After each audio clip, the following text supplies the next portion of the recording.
Hello बच्चों। तो बच्चों आज हम लोग सर्कुलर मोशन हमने पिछले लेक्चर में पढ़ा था। आज हम लोग उस सर्कुलर मोशन पे बेस्ड कुछ न्यूमेरिकल्स करने जा रहे हैं। ठीक है, आपने लेवल रोड, बैंक रोड और बेंडिंग ऑफ साइक्लिस्ट ये 3 टॉपिक्स हमने कल देखे थे।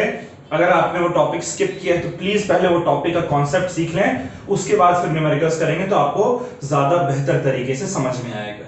तो कुछ 4 न्यूमेरिकल्स जो हैं, कुछ क्वेश्चन हम लोग कवर करेंगे जिससे कि आपका कॉन्सेप्ट इस टॉपिक का क्लियर हो जाएगा। ठीक है, चलिए शुरुआत करते हैं फिर। तो आज का पहला सवाल है,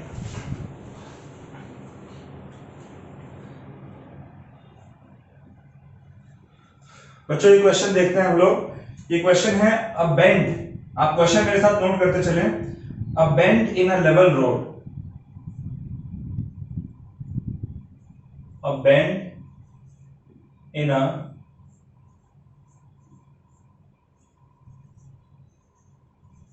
level road has radius r is equals to 100 meters। ठीक है, कह रहा find maximum speed, find maximum speed यानी कि आपको v max फाइंड करना है। Find maximum speed which a car turning this bend, which a car turning this bend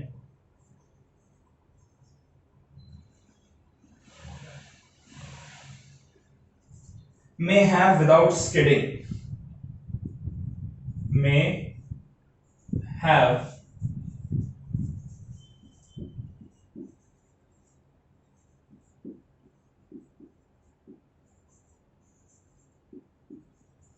without skidding. ठीक है, और आपको जो कोएफिशिएंट ऑफ फ्रिक्शन है उसकी वैल्यू गिवन है 0.8। ठीक है, सवाल पहले एक बार समझ लेते हैं, उसके बाद फिर इसका जवाब भी हम लोग देखेंगे। क्लियर बच्चों? तो क्वेश्चन कह रहा है कि a bend in a level road, यानी सबसे पहली बात याद करिए, हमने 3 कॉन्सेप्ट्स पढ़े थे।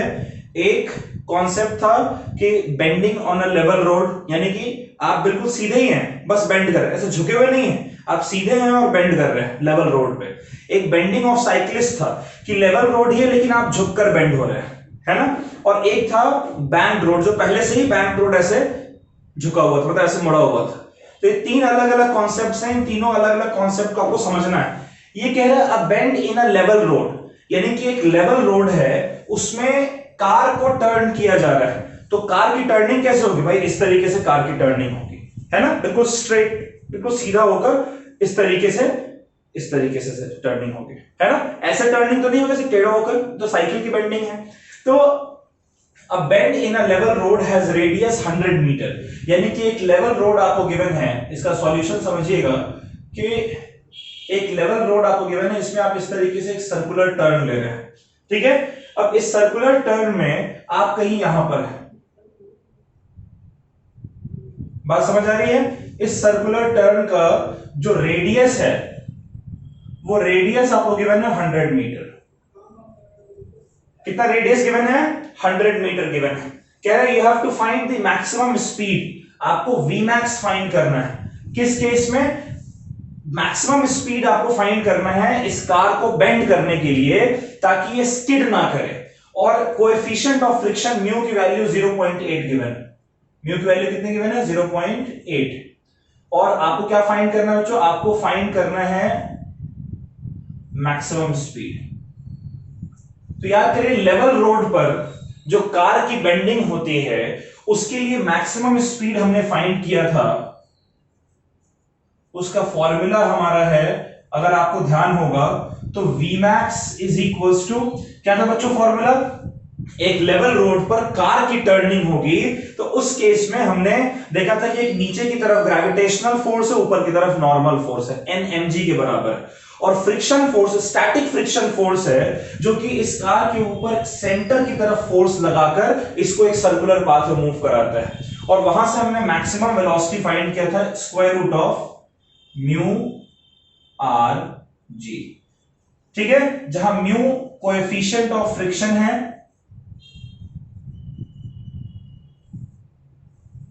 कोएफिशिएंट ऑफ स्टैटिक फ्रिक्शन, इसकी वैल्यू 0.8 गिवन है। ठीक है, इनटू आर की वैल्यू कितनी है, आर की वैल्यू आपको 100 गिवन है, और जी की वैल्यू कितनी है, हम लोग 10 ले सकते हैं या 9.8, जो मर्जी वो ले सकते हैं, 9.8 ले लेते हैं। ठीक है बच्चों, ये डेसिमल जाएगा तो नीचे यहां 10 आएगा, और यहां से डेसिमल जाएगा तो ये 10 आएगा। 0 से 0 कट गया, 0 से 0 कट गया, ये आपका हो जाएगा रूट 98 इंटू 8। ठीक है, 98 इंटू 8 आपका होता है 98 इंटू 8 करके देखते हैं। 98 इंटू 8, 8 8 64। ठीक है, 8 का स्क्वायर, 8 इंटू 8 आपका हो गया 64, कैरी बचा 6, 8 9 72 और 6 78, 784, 784, और 784 24 का स्क्वायर होता है, 28 का स्क्वायर होता है, इसलिए Vmax जो है आपका वो आ जाएगा 28 मीटर पर सेकेंड। क्लियर बच्चों? ठीक है, तो ये आप समझ रहे हैं, इसमें हमने क्या लगाया है, इसमें हमने लॉजिक लगाया है बेंडिंग ऑफ कार का। बेंडिंग ऑफ कार जो है वो circular motion on a level road, वही हुआ circular motion on level road, यही बेंडिंग ऑफ कार का ये एग्जांपल होगा। तो समझिए कि एक सर्कुलर रोड है, इसके ऊपर ऑब्जेक्ट बेंड कर रहा है, कार की बेंडिंग, रेडियस गिवन है, म्यू गिवन है, जी की वैल्यू पता है, मैक्सिमम वेलोसिटी आपसे पूछ रहा है कि वो मैक्सिमम वेलोसिटी बताइए कि कार स्किड ना करे। तो मैक्सिमम वेलोसिटी का फॉर्मूला है, डायरेक्ट वैल्यूज पुट किया और हमने मैक्सिमम वेलोसिटी फाइंड कर लिया। ठीक है, इसको आप नोट कर ले बच्चों।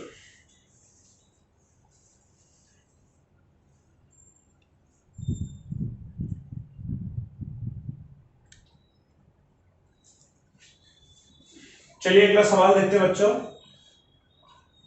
क्वेश्चन मेरे साथ नोट करते चले आप लोग।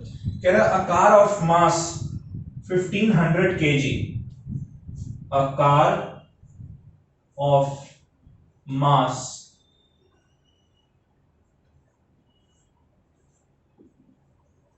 1500 kg is moving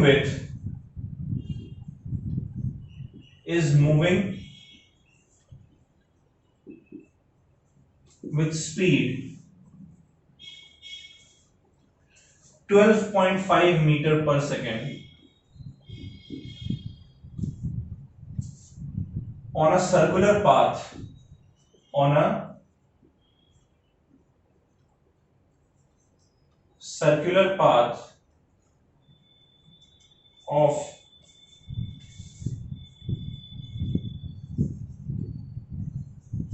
radius 20 meter on level road, on level road। ठीक है, फाइंड फ्रिक्शन फोर्स, ये स्मॉल एफ फ्रिक्शन फोर्स होता है। Find friction force between car and road, between car and road, so that car does not slip, so that car does not slip। ठीक है, clear है? अच्छा, इसके बाद कह रहा है कि also find coefficient of friction mu. ठीक है, ये सवाल पहले समझते हैं, उसके बाद फिर इस क्वेश्चन को हम लोग अटेम्प्ट करेंगे। देखिए क्वेश्चन क्या कह रहे हैं बच्चों, एक बार ध्यान से समझिए। क्वेश्चन कह रहे हैं एक कार है जिसका मास 1500 kg। ठीक है, एक कार है जो गिवन है, हम साथ साथ लिखते चलते हैं। एक कार है जिसका मास 1500 kg, और कह रहा है उसे हम लोग 12.5 मीटर पर सेकेंड की स्पीड से मूव करा रहे हैं। 12.5 मीटर पर सेकेंड की स्पीड से मूव करा रहे हैं। किसके ऊपर? एक सर्कुलर पाथ के ऊपर जिसका रेडियस 20 मीटर। ठीक है, ये तीन चीजें हमें गिवन है। कह रहा है कि हमारे पास एक कार है जिसका मास 1500 केजी है और ये 12.5 मीटर पर सेकेंड की स्पीड से 20 मीटर के सर्कुलर ट्रैक पे मूव कर रहा है। आपको फ्रिक्शन फोर्स फाइंड करना है। सबसे पहले तो आपको क्या फाइंड करना है बच्चों? You have to find the friction force. ठीक है, फोर्स ऑफ फ्रिक्शन, ताकि कार स्लिप ना करे। और दूसरा you have to find the coefficient of friction. Clear है? तो अब जरा देखिए, ये हमारा एक कार है, ये एक कार है जो कि सर्कुलर पाथ पे मूव कर रहा है। ठीक है, इसके ऊपर कौन कौन से फोर्सेस लग रहे हैं? तो इसके ऊपर अगर देखें तो वर्टिकली डाउनवर्ड, नीचे की तरफ एक mg फोर्स लग रहा है, राइट? और वर्टिकली अपवर्ड, ऊपर की तरफ एक नॉर्मल रिएक्शन फोर्स लग रहा है। और सेंटर की तरफ फ्रिक्शन फोर्स लग रहा है। राइट बच्चों, यही हमने सीखा था। यानी कि फ्रिक्शन फोर्स, जो आपसे कह रहा है फाइंड फोर्स ऑफ फ्रिक्शन, तो फ्रिक्शन फोर्स का फॉर्मूला हमारा जो होता है बच्चों, फ्रिक्शन फोर्स का फॉर्मूला क्या होता है?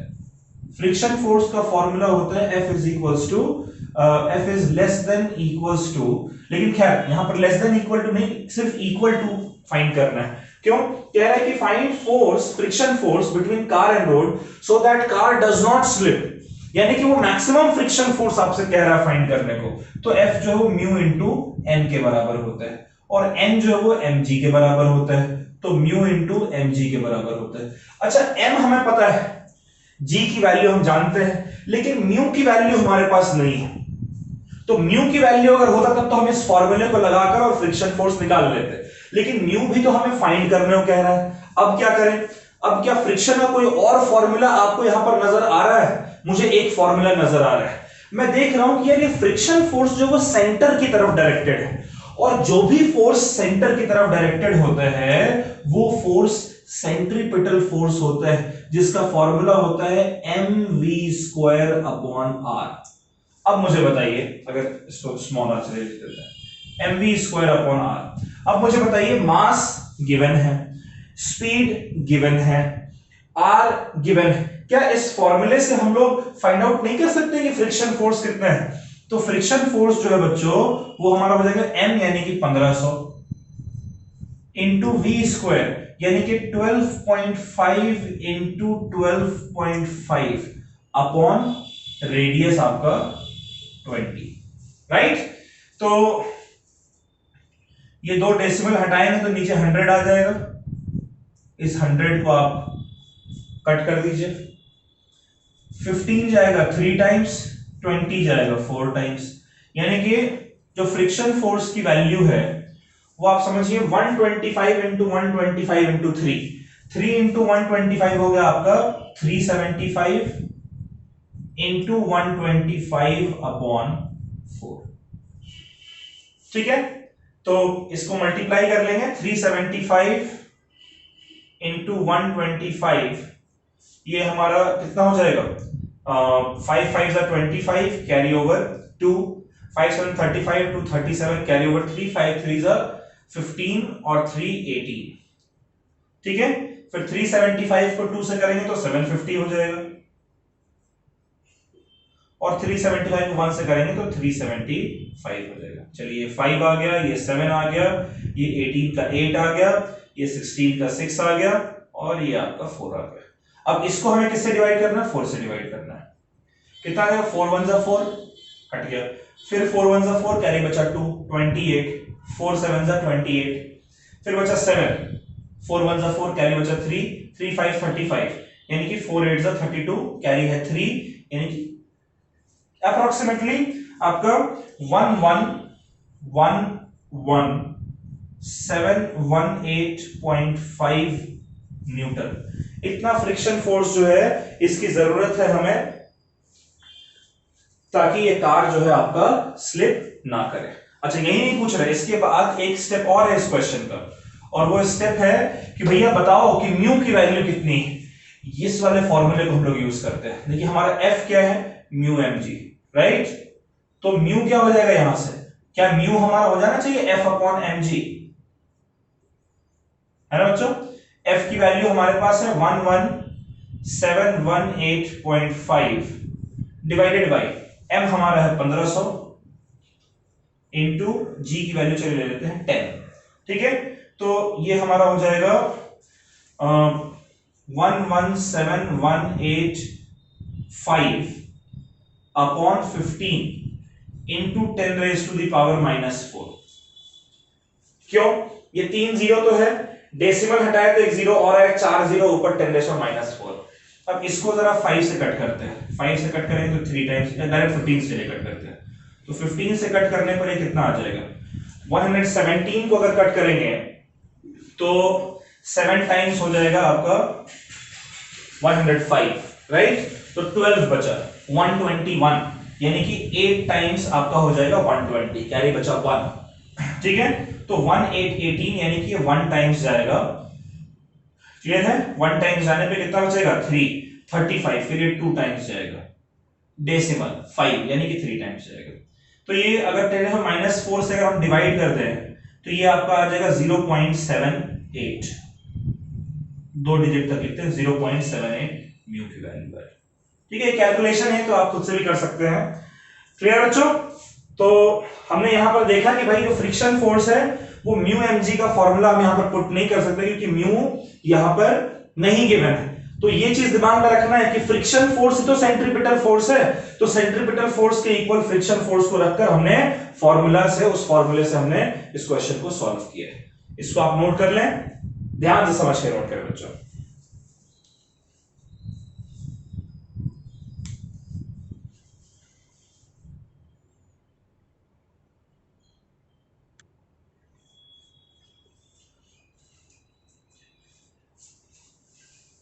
एक बेंडिंग ऑफ साइक्लिस्ट पे क्वेश्चन करते हैं बच्चों। एक क्वेश्चन है, इसको आप नोट कर ले मेरे साथ।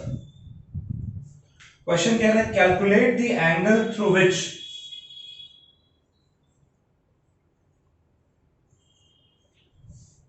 calculate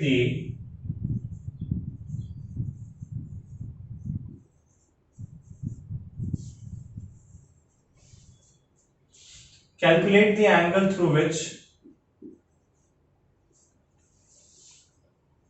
a cyclist bends from the vertical. A cyclist bends from the vertical when he crosses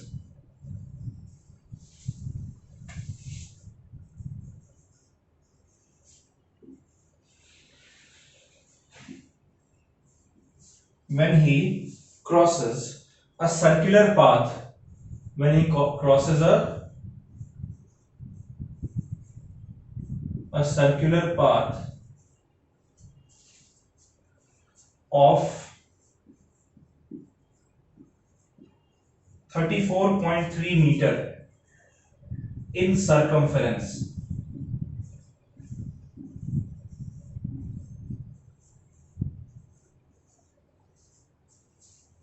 in root 22 second, ठीक है। देखिए सवाल पहले समझते हैं, उसके बाद फिर इसका सॉल्यूशन देखेंगे। क्वेश्चन कह रहा है calculate the angle through which a cyclist bends. एक साइक्लिस्ट वर्टिकल से कितने एंगल से बेंड करता है। देखिए इस चीज का आपको ख्याल रखना है कि सवाल में आपसे वर्टिकल से पूछ रहा है कि हॉरिजॉन्टल से पूछ रहा है। एक्चुअली में बेंड तो वर्टिकल से ही है, लेकिन सवाल में चेंज करने को यहां पर हॉरिजॉन्टल से भी पूछ सकता है। तो आप निकालेंगे वर्टिकल से ही, लेकिन अगर सपोज करें वर्टिकल से एंगल अगर आपको 60 डिग्री आ रहा है तो हॉरिजॉन्टल से 30 डिग्री आएगा। वर्टिकल से अगर 40 डिग्री आ रहा है तो हॉरिजॉन्टल से 50 डिग्री आएगा। तो उसी में ख्याल रखना है कि सवाल वर्टिकल में पूछा जा रहा है कि हॉरिजॉन्टल में पूछा जा रहा है। खैर यहां पर ज्यादा टेंशन की बात नहीं है, ये वर्टिकल है, ये हॉरिजॉन्टल है और साइक्लिस्ट इस तरीके से बेंड हो रहे हैं और वर्टिकल से ये एंगल उसका थीटा है, ठीक है। वर्टिकल से एंगल उसका थीटा है। याद करिए हमने क्या सीखा था कि भाई इस डायरेक्शन में साइक्लिस्ट पर नॉर्मल रिएक्शन फोर्स लगता है, इस डायरेक्शन में ग्रेविटेशनल फोर्स mg लगता है, राइट, और ये एंगल आपका थीटा होता है ना। और ये सब करके हमने फाइंड आउट किया था कि भाई n का एक कंपोनेंट इधर हो जाएगा n sin थीटा और एक कंपोनेंट इधर हो जाएगा n cos थीटा, और फिर हमने n sin थीटा ये mv स्क्वायर बाय r के बराबर होगा क्योंकि सेंटर की तरफ डायरेक्टेड है, और n cos थीटा mg के बराबर होगा, और सारा कुछ हमने फाइंड करके हमने ये थीटा एंगल है कॉरेस्पॉन्डिंग एक फार्मूला फाइंड किया था, tan theta is equals to v square upon rg, जहां v वो स्पीड है जिसके साथ वो साइक्लिस्ट मूव कर रहा है और r उसका रेडियस है। अब सवाल नहीं क्या कर रहा है, यहां पर ना आपको v गिवन है ना आपको r गिवन है, ठीक है, ध्यान से देखिएगा सवाल को। कह रहा है कैलकुलेट ये कॉन्सेप्ट आप समझ रहे हैं ना, ये हमने n cos थीटा mg के बराबर था, n sin theta mv square by r के बराबर था, दोनों को डिवाइड किया और tan थीटा हमारा v स्क्वायर अपॉन rg के बराबर आया था। ये कॉन्सेप्ट हमने पिछले लेक्चर में सीखा था। तो क्वेश्चन कह रहा है कि calculate the angle through which a cyclist bends from the vertical. तो वर्टिकल से कितने एंगल से साइक्लिस्ट बेंड करता है उसका एंगल आपको फाइंड करना है when he crosses a circular path of 34.3 metre in circumference, यानी उस सर्कुलर पाथ का सर्कमफेरेंस आपको 34.3 मीटर दिया है, रेडियस 34.3 मीटर नहीं दिया है। तो सर्कमफेरेंस जो है बच्चों गिवन जो है आपको वो है, सर्कमफेरेंस क्या होता है 2 पाई r, तो सर्कमफेरेंस 2 पाई r आपको दिया हुआ है 34.3 मीटर। ध्यान से देखिएगा, when he crosses a circular path of 34.3 metre in circumference, तो circumference आपको 34.3 मीटर दिया है, यानी कि 2 पाई r आपको 34.3 मीटर गिवन है, और कह रहा है कि कितना टाइम लगा उसे √22 सेकेंड। तो टाइम जो है उस साइक्लिस्ट को वो √22 सेकेंड का लग रहा है, ठीक है।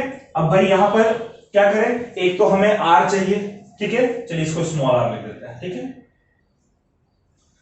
एक तो हमें स्मॉल r चाहिए, स्मॉल r तो आराम से निकल जाएगा, हमारे पास है 2 पाई r, पाई की जगह लिख सकते 22/7, तो 2 इंटू 22/7 इज इक्वल्स टू 34.3 है ना, सॉरी इंटू r भी है,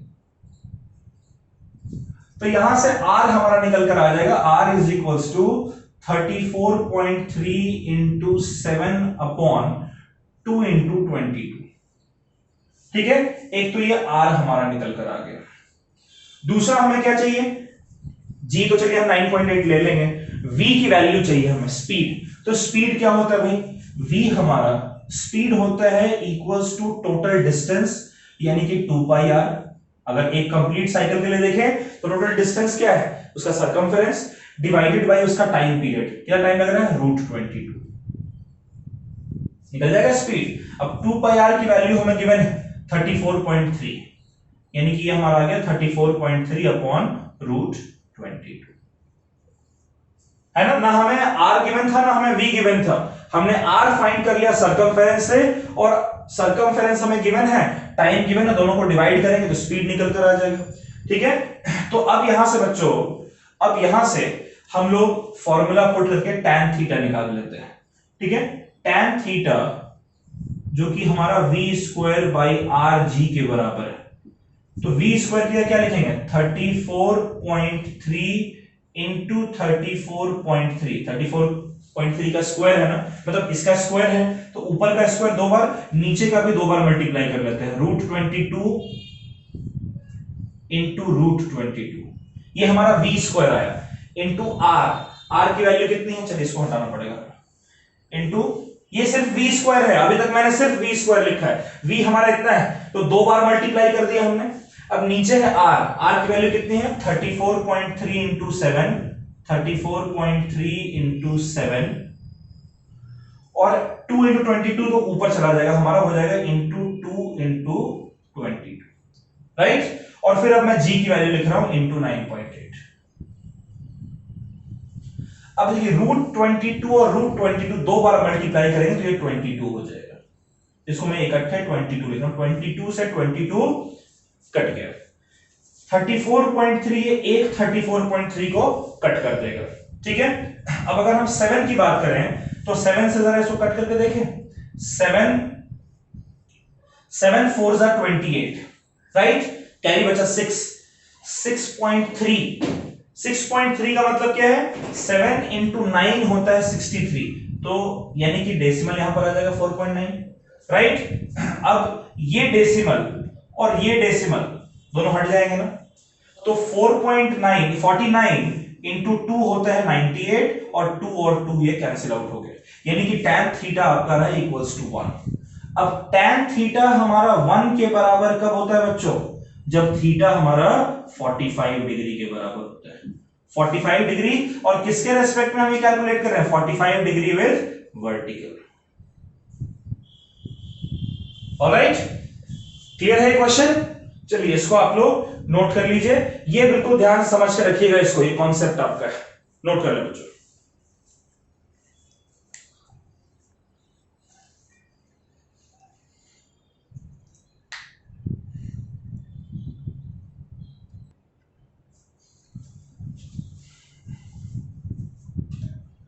बच्चों एक सवाल हम लोग बैंक्ड रोड पे करते हैं, ठीक है। एक क्वेश्चन है, क्वेश्चन मेरे साथ आप नोट करते चले। क्वेश्चन कह रहा है a circular race track,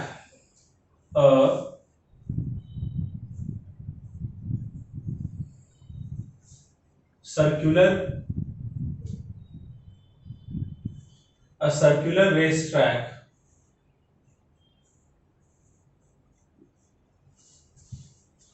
of radius 300 meter, a circular race track of radius 300 meter is banked at angle, is banked at angle 15 degree, ठीक है। if coefficient of friction mu is equals to 0.2, ठीक है। find maximum possible speed, यानी कि Vmax, find maximum possible speed to avoid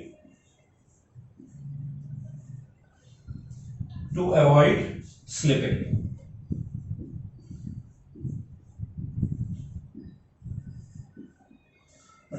ठीक है। तो ध्यान समझिएगा पहले इस सवाल को। क्वेश्चन क्या है, अच्छा एक चीज और गिवन है आपको, tan 15 की वैल्यू गिवन है 0.2679, tan 15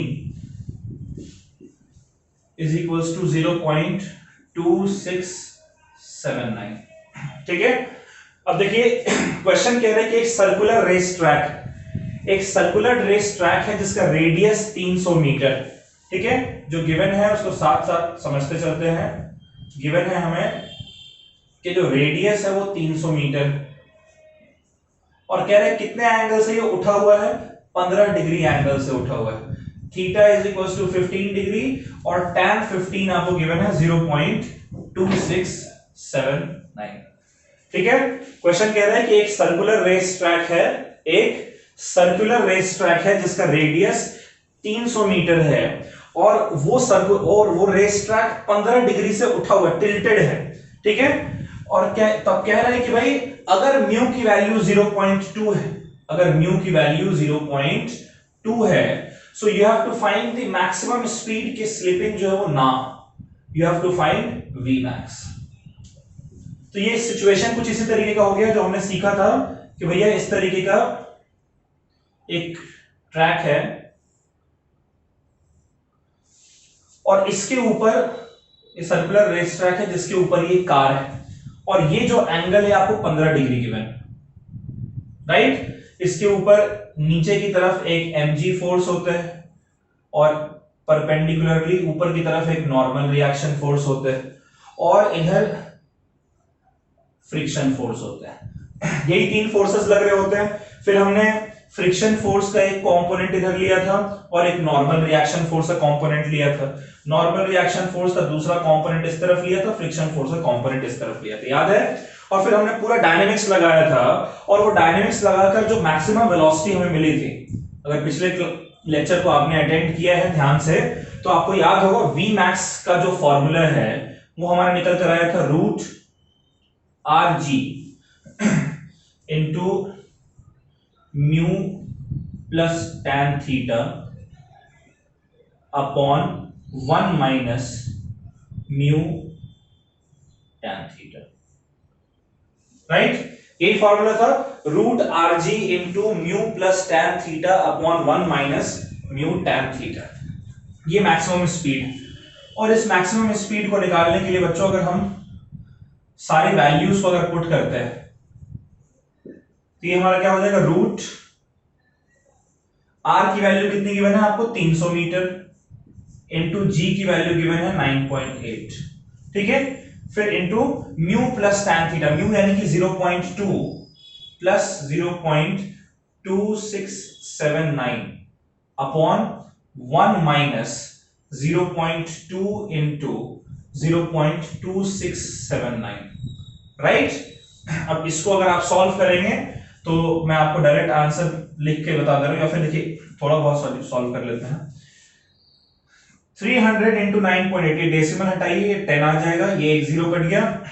98 इंटू 3 होता है 294, तो हो जाएगा 2940, और ये आपका हो जाएगा 0.4679 डिवाइडेड बाई 1 माइनस इतना, ये कितना है 0.2 इंटू दिस मच, ये हो जाएगा 1 माइनस 0.2 को मल्टीप्लाई करेंगे तो ये हो जाएगा 2 into 9 18 carry over 1, 2 into 7 14 plus 1 15 carry over 1, 2 6 12 plus 1 13 carry over 1, 2 2 4 और 1 5, ठीक है।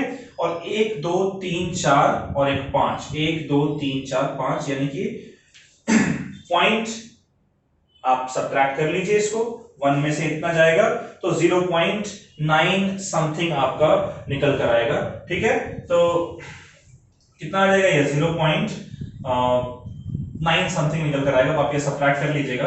1 माइनस 0.5358, ठीक है, 0.05358। तो इसको आप सॉल्व करेंगे तो मैक्सिमम स्पीड जो आपका निकल कर आएगा वो आएगा 38.1 मीटर पर सेकेंड। Vmax जो हमारा निकल कर आ रहा है ये है 38.1 मीटर पर सेकेंड। ये मैंने कैलकुलेशन नहीं किया, मैंने डायरेक्ट आंसर देखकर आपके लिए लिख दिया है, ये कैलकुलेशन आप खुद कर लीजिएगा, ठीक है बच्चों। तो ये बहुत सिंपल सवाल था, एक इस तरीके से बैंक रोड पर अगर आएगा तो आपको फॉर्मूला ये पता होना चाहिए और क्या क्या गिवन है इसको अप्लाई करके आप रिजल्ट निकाल सकते हैं, इसको आप नोट कर लें।